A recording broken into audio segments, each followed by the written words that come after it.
If k, m, and t are positive integers and k over 6 plus m over 4 equals t over 12, do t and 12 have a common factor greater than 1?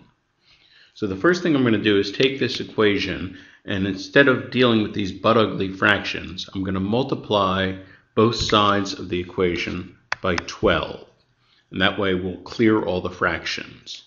And so after canceling, what we get is 12 over 6 is 2, so that is 2k plus 12 over 4 is 3, so that would be 3m equals t.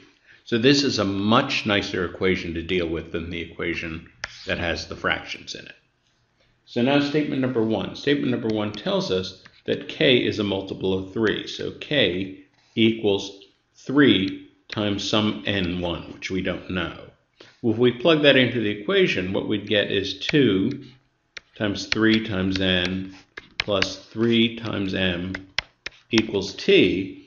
And it's pretty clear, since both of the terms have a factor of 3, that this would mean that t is a multiple of 3, and therefore t would have a factor of 3. And that would be a common factor with 12. That is a common factor greater than 1.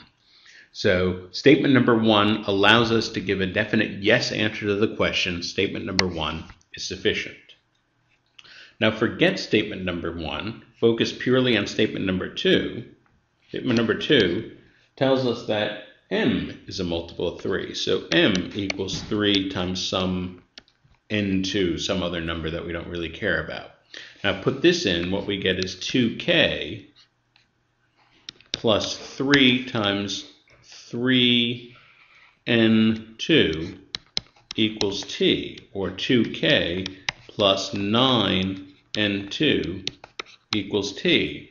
Well, now if we're adding 2 times one integer plus 9 times another integer, we don't necessarily know. I mean, we could wind up with t being a prime number, for example, or we could wind up with it having a common factor with 12. We have no way of knowing right now. Nothing is guaranteed. So this statement by itself is insufficient. Statement number 1 is sufficient. Statement number 2 is insufficient. Answer choice A.